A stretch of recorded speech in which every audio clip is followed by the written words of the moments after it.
Salamat, Brother Bernie. Aden, saglit lang. Anong full name mo? Perding Buenos po.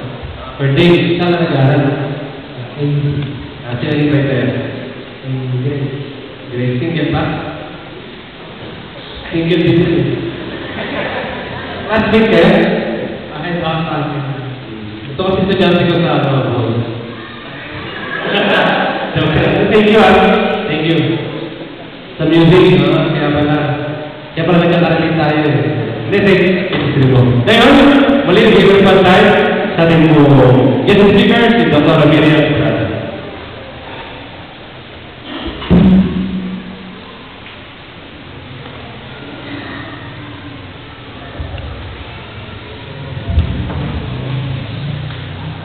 Magandang hapon po sa inyong lahat.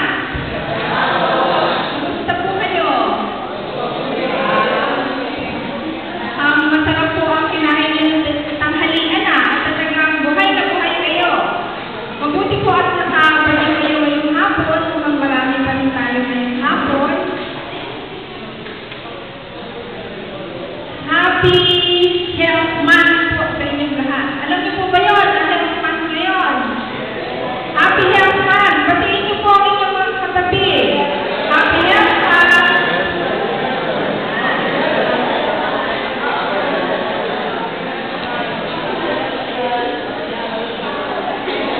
Ngayon po na buwan na ito, yung sunod-sunod na Sabado ay halos kami rin po ay lumalabas na iniimbisihan na magbigay ng lecture. Doon po isang Sabado sa 1,000 missionaries, tapos sa Tubuhan, ngayon po ay dito. Pero kung kayo ay maswerte, mahaba po ang inyong selebrasyon. Dahil po dun sa iba, Health Week na, Health Weekend, aba sa inyo po talagang kinuhan niyo po ang isang buwan, Health Month. Pero po sana isipin natin na tama, tayo ay nagse-celebrate ng Health Month, pero ito po ay hindi naman pang ngayong buwan. Kailangan po yung natutunan natin ngayong buwan na ito ay manatili sa ating puso't isipan at gawin natin yun habang tayo ay nabubuhay. Hindi po ibig sabihin na ito na po yung last Sabbath, hanggang doon na lang po. So atin po ipagpatuloy na mamuhay ng malusog. Opo? Healthy. Kami po ay natutuwa na balik dito pagkatapos ng matagal na panahon. Kapag alam ko po na ang church na ito ay napakalapit sa puso ng aming asawa dahil po siya ay na-assign dito at alam ko na nag-uumpisa ito ay narito siya. Ano po? Kaya malapit ito sa kanyang puso. Yung po ay binata pa siya. Ngayon po ay tatlo na ang anak niya kaya napakatagal na nun. At marami rin po kamag-anak dito, Estrada. Ano? May mga Estrada rin dito. Ito, Estrada ka ba? Oh, siya ba ang mother mo? Sino ang mother mo? Wala. Ang mother mo, Estrada. Kaya pala, pareho kayo Estrada, magpapakha kayo eh. Pareho kayong gwapo. Ayaw niya ang nagkapin.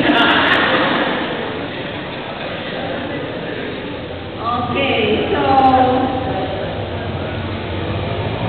at nakikita ko rin po ang inyong pagsundan. Parang ako nakating dumating dito. Parang ganito na ba yung stage nun? Hindi pa po. Siguro po sa susunod na maimbitahan nyo kami, ito po ay aircon na. Para hindi tayo nag-iinitan. Ano po? Ha? Amen ba doon? Amen. Sa susunod, aircon na to. Huwag nyo kami iinitan na kahit dito eh. Joke po.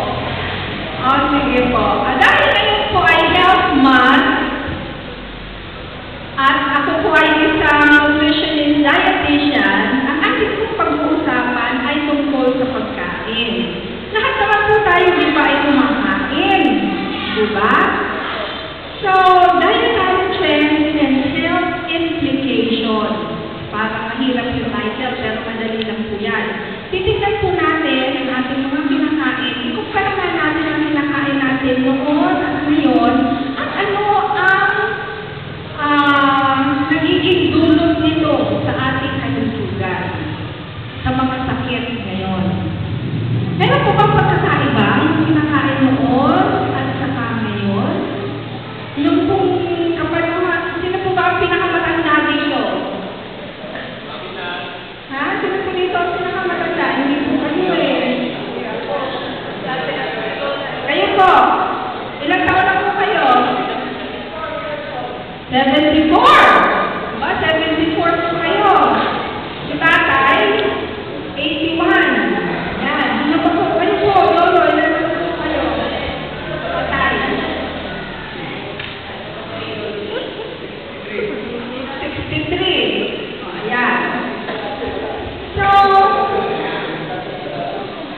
Fast food.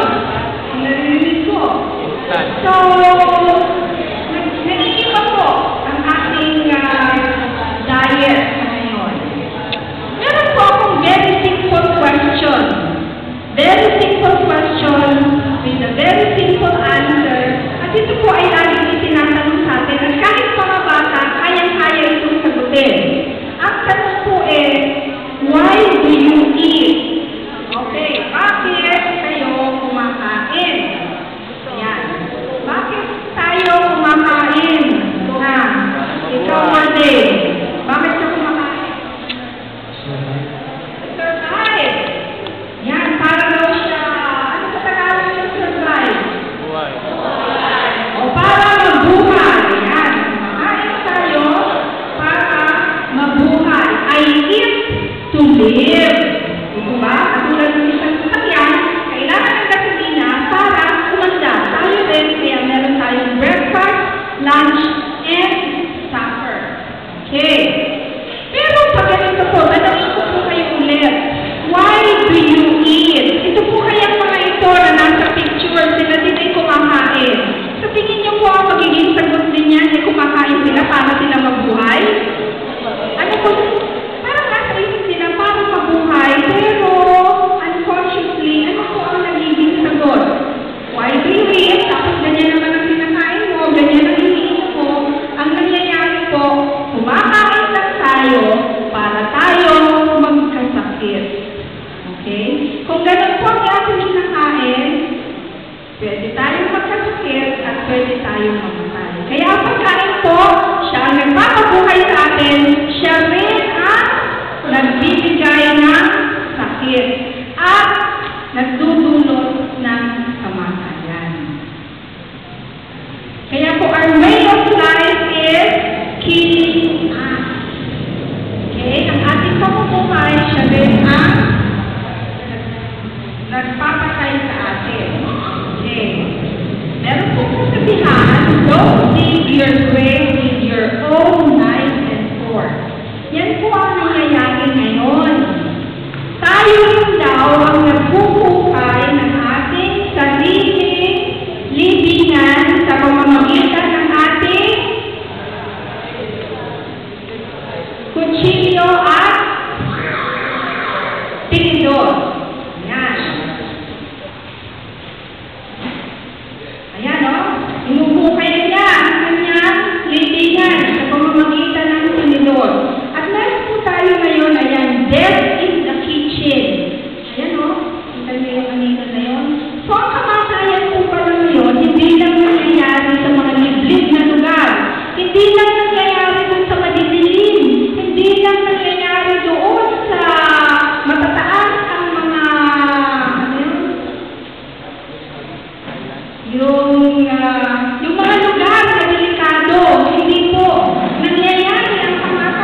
paborito ni Mrs. White, many of her ministers are digging their graves with their teeth.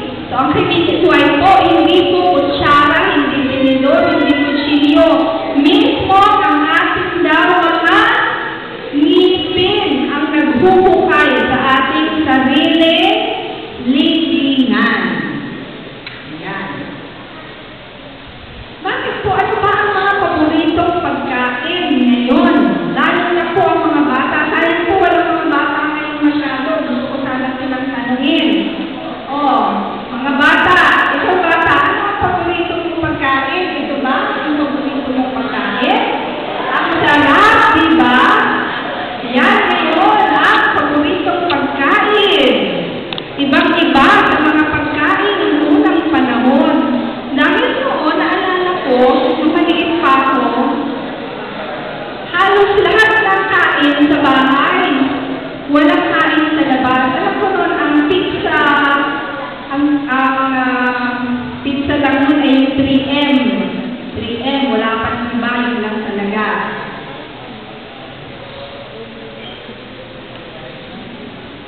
So, ayun po. Ito ang paboritong mga pagkain ngayon. Ano ba ang kinakain ngayon ng mga Pilipino? Ayon po sa survey na Food and Nutrition Research Institute, ito po ang kinakain. Ayan, marami po ngayon sa mga Pilipino mataas o increased intake of fish, meat, poultry, yung mga manok, itlog, sugars and syrups, fats and oil. At mababa naman ang pagkain ng mga prutas at gulay, complex carbohydrates. Ito po yung magandang carbohydrates, katulad ng mga kamote, saba, kamuting kahoy. Ayan, Filipinos are now eating more fish, meat, poultry, and eggs. However, Filipinos are eating less of fruits and vegetables and complex carbohydrates and more of sugar, syrups, fats, and oil. So, kaunti na po ang pagkain ayon po sa pagsasaliksik. Ang mga Pilipino, kakaunti ang kain ng prutas at gulay. Ano naman po ang gustong kainin ng mga batang pumapasok sa school? Kung atin pong titingnan, ang pinakamataas po na gustong kainin ng mga school children ay ito po, chips. Mga chichirya. Ang number 1 na gustong kainin nila. Majority of the children, ang gusto pong kainin ng mga bata, mas gusto nila ang karne kaysa sa gulay. Kaya tingnan niyo po ang itsura pag pinapakain ng gulay. At mas gusto nila ang mga chichirya kaysa sa prutas. Yan po ay hindi hula-hula. Yan po ay ayon sa pagsasaliksik dito sa Pilipinas. So, consumption of fruits and vegetables remains low, particularly among children. So, sa mga bata daw po ngayon, napakahirap silang pakainin. Totoo po ba yun, mga nanay at tatay? Sino po ang pinakamahirap pakainin ng prutas at gulay sa bahay?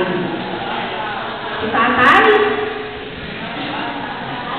Ang mga bata, sino po ang may problema niyan sa ating mga anak? Mahirap pakainin ng prutas at gulay. Ayan. Tingnan po natin ang pagkakaiba noon at ngayon. Ayan po. Noon, ang mga nanay, sa bahay,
Ayan po, noon, ang mga iniinom ay gatas, tubig. Ngayon po, ayan, maliliit pa lang, minsan may nakita ko sa isang fast food, naka-stroller pa yung bata, inilagay ang soft drinks dun sa baby bottle at yun ang pinasuso sa baby naka-stroller. Tuwan-tuwa ang kanilang mga magulang at kapatid. Imagine ninyo nga naman, ang liit-liit pang bata, ang galing na uminom ng soft drinks.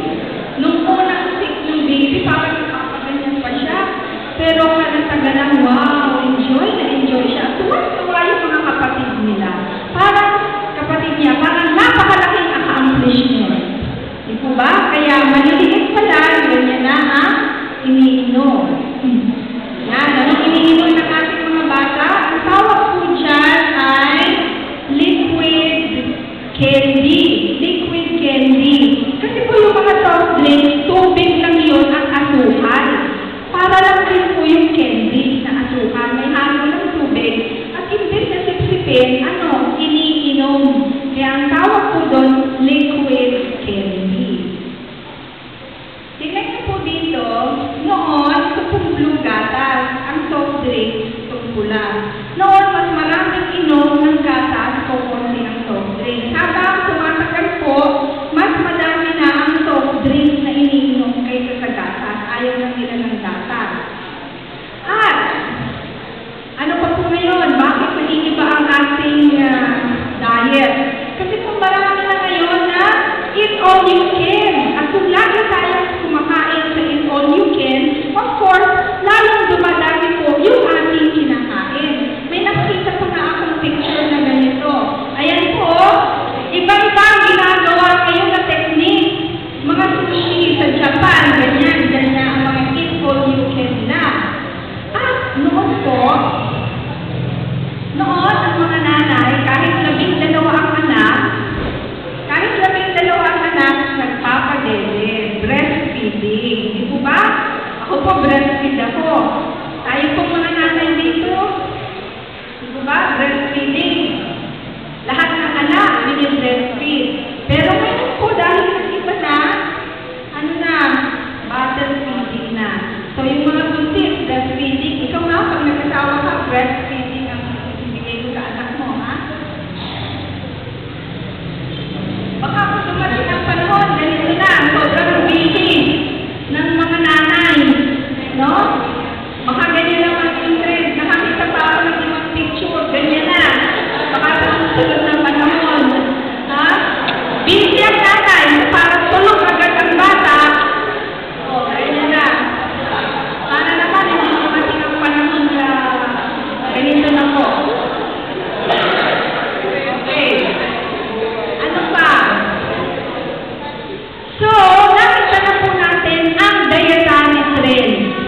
Yung pagkakaiba noon ang kinakain at ngayon. Meron po kayang epekto yan sa ating kalusugan.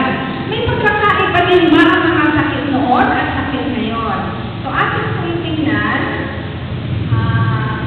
Meron po akong ipapakita sa inyo. Ito ay napanood nyo na rin noong napanood nyo sa TV at gusto kong ipakita.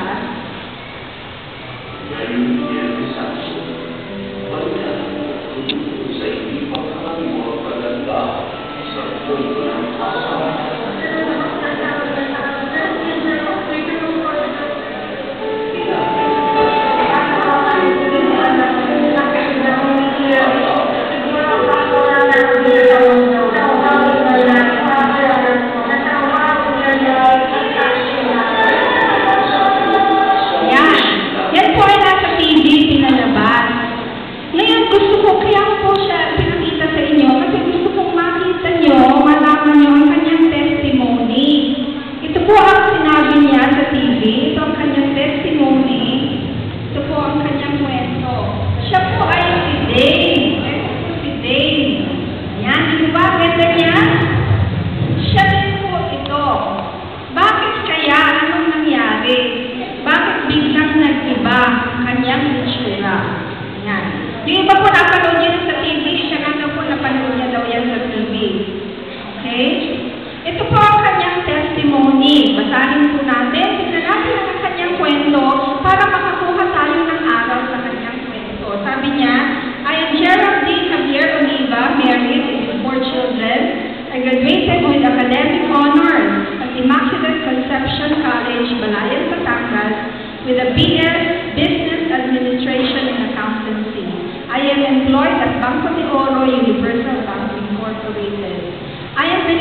essay writing competitions, beauty pageants, fellowships, and many gatherings.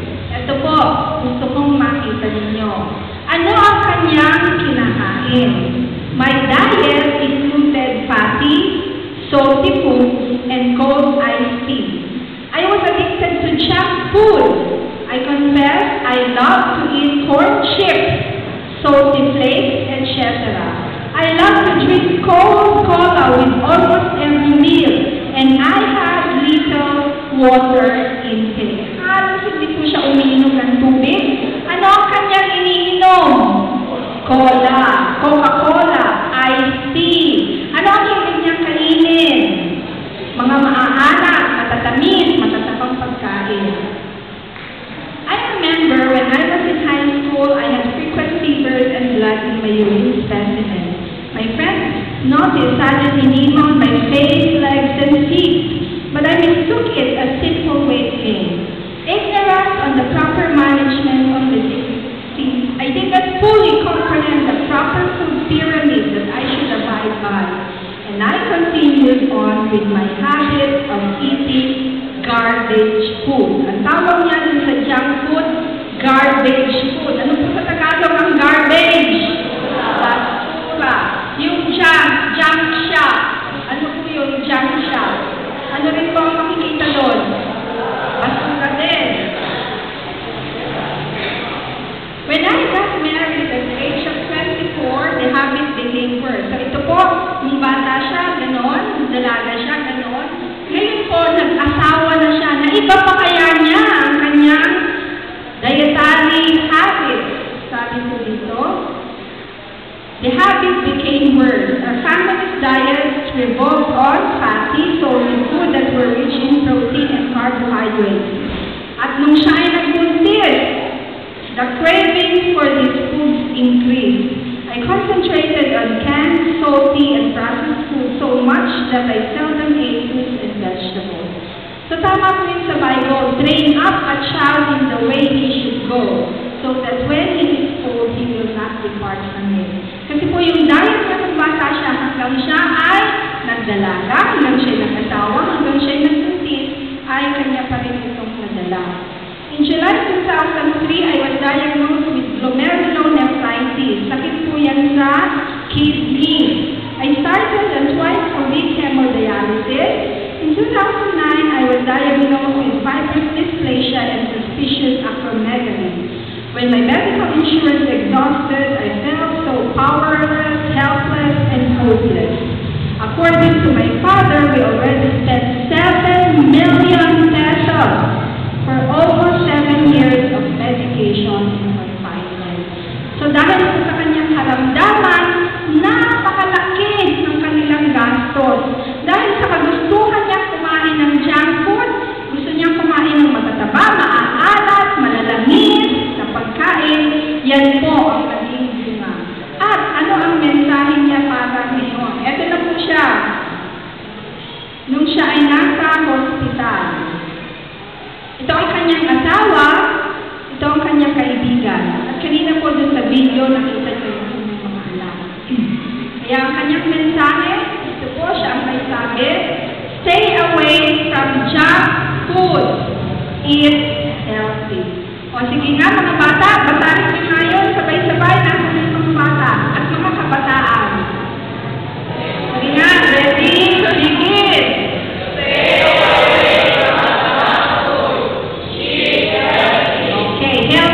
Ngayon, kaya sabi, tandaan natin, eat healthy. Okay, ayaw natin maging ganyan. At ngayon po si Geraldine wala na. Kanya lang po nahukay ang kanyang sariling tinidor at kutsilyo ang kanyang libingan. Ngayon, tingnan po natin ang disease pattern. Dahil po doon sa pagkakaiba noon at ngayon ang ating kinakain, nag-iba din po ang ating mga karamdaman ngayon. Ano ba ang mga sakit noon? Mga leading causes of death noon. Noon, pag tinanong ka, noong panahon, naalala ko yung maliit pa ko yung kapitbahay namin na matay sa TB. So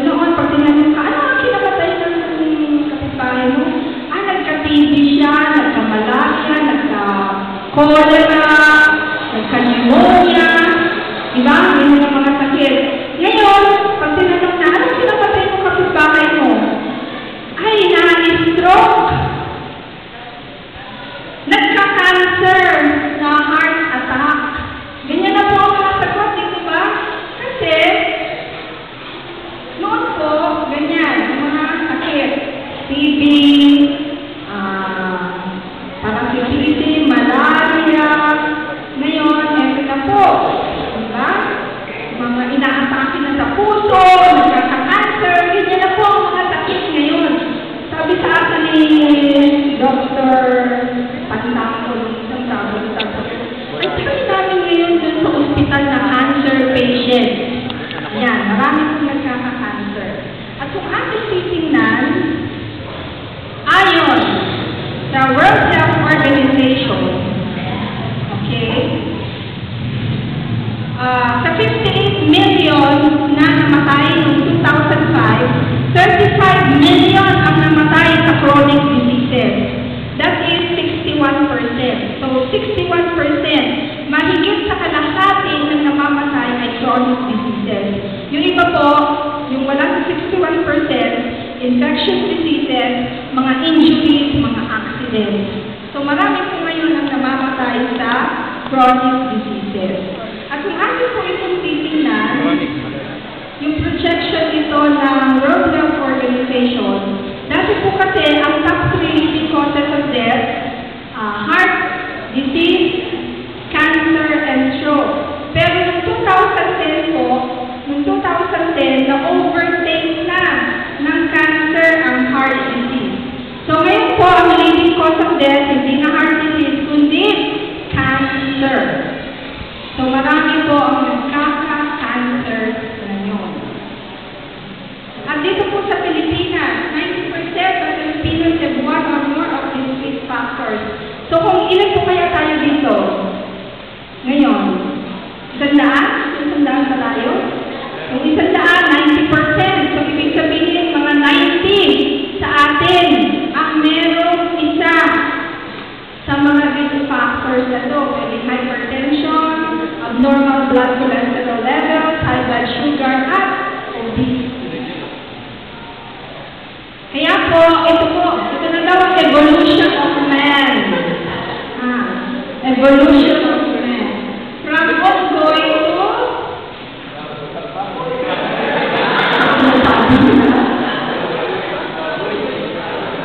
to baboy, baka pwede pang kamachoy. Kahit po ang ating mga bata ngayon, palaki na ng palaki. Diba? Palaki na ng palaki. At noon po, noong unang panahon, ang mga bukol-bukol natin, nandiyan sa liit, di ba? Kasi kakulangan ng iodine, nagkakagoiter. Pero ngayon po, nasa na ang mga bukol natin. Ayan, dyan na ngayon ang mga bukol-bukol, wala na dito sa liit. And po, alam ko hapon ngayon, inaanto kayo, kaya maglalagay po ako ng pagpagising. Noon po, pag nag-measure ng ating height, pag nag-measure, pag ganyan, vertical, no? Ganito po, ganito na ang pag-measure. Yan po ay dahil sa ating mga kinakain, sa ating dietary habits. Noon ang mga bata, ganyan lang, 1X. Ngayon, ano na? Triple XL na. Yan na po ang generasyon ngayon. At ang obesity po ay talagang it is a worldwide epidemic. Globality ang tawag. Kasi po ito ay global epidemic. Hindi lang po sa mayayaman na bansa, kundi kahit sa mahihirap na bansa, mas marami na po ang obese, overweight kaysa sa mga undernourished. Ito po ay isang growing problem. Okay? At hindi lang po tao.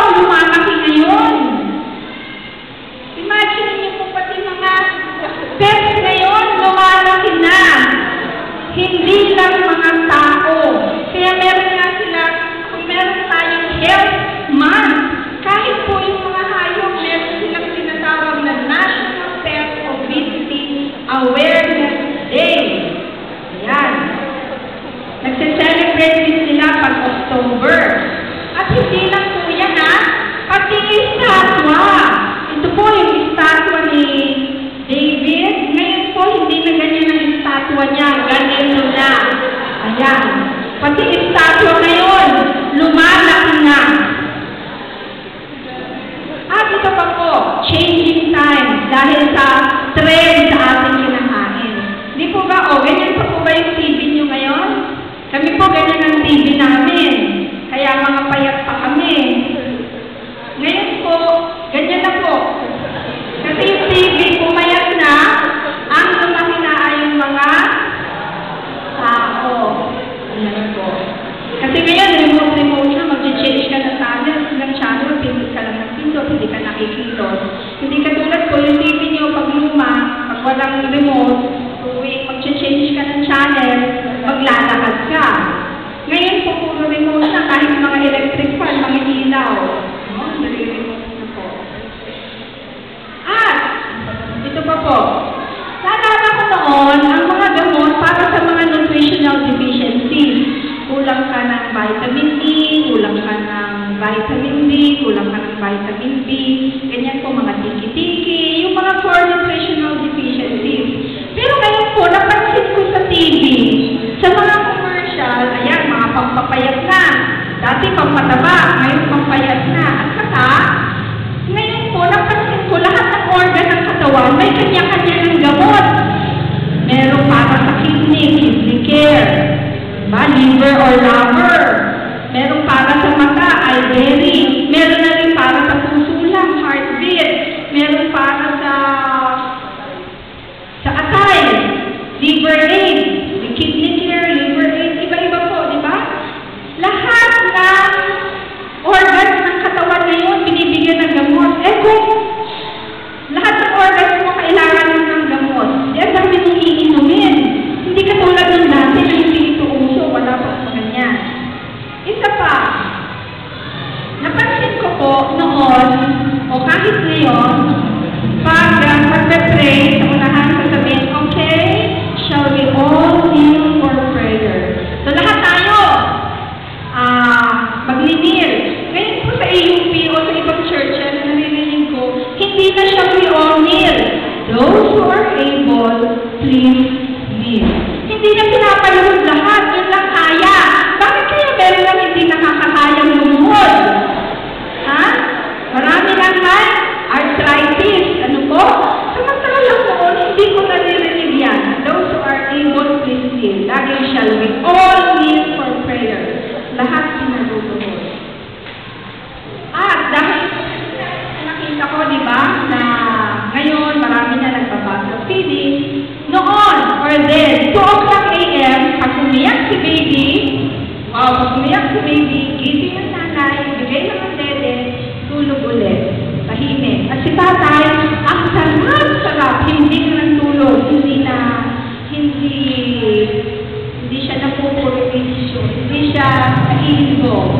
Pero ngayon po, dahil battle feeding na, alas 2 ng madaling araw, gigising si nanay, magtitimpla, si tatay, magpapatigil. Yan po ang implication ng ating pag-iiba from breastfeeding to bottle feeding. Kaya po ito nakuha ko, gusto kong ipakita sa inyo, change of battles in life. Bata pa, yan, bottle feeding. Kabataan, soft drink, naging alak. Kaya pagtanda, ayan, swero na. At ito pa po, may relation pa ito sa ating kinakain. Sabi po, noon, maraming mga babae, pero hindi naman magaganda. Ngayon daw, marami nang magaganda, pero hindi naman mga babae. Ayan. Meron po bang relationship dyan sa ating kinakain? Kasi po ngayon, ang hiling kainin ng ating mga kabataan, mga manok, di po ba? Fried chicken. Lalo na po yung sa mga KFC, Jollibee, McDo. Napakalaki po ng demand nila para sa chicken. Kaya yung mga nagpuproduce ng chicken, kailangan mag-produce nila marami. Kaya yung po chicken, hindi ba ilang days ba yan pinapalaki? 45 days? Ngayon po, hindi na 45 days, nanginikli. Tapos, mas maganda po kung ang kanilang mga chicken ay mga babae. Bakit po? Ano ba ang mga babae? Ha? Ang mga babae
na po. So ngayon po ay marami na ang lifestyle diseases. Lifestyle diseases. Ano ba ang lifestyle diseases? Ang lifestyle diseases ay yung mga karamdaman na nagiging sanhi ng paano tayo nabubuhay or ang ating lifestyle. So ngayon, ang chronic diseases, our main chronic diseases po, ayon sa World Health Organization, ayan, at ang common modifiable risk factors, ibig sabihin meron pa tayong pwedeng gawin, ay ang unhealthy diet, physical inactivity, and tobacco use. Pero ngayon, tayo po ay concentrate dito sa unhealthy diet. Of course, there are other factors like age and heredity. Yan po yung non-modifiable. Wala na po tayong magagawa.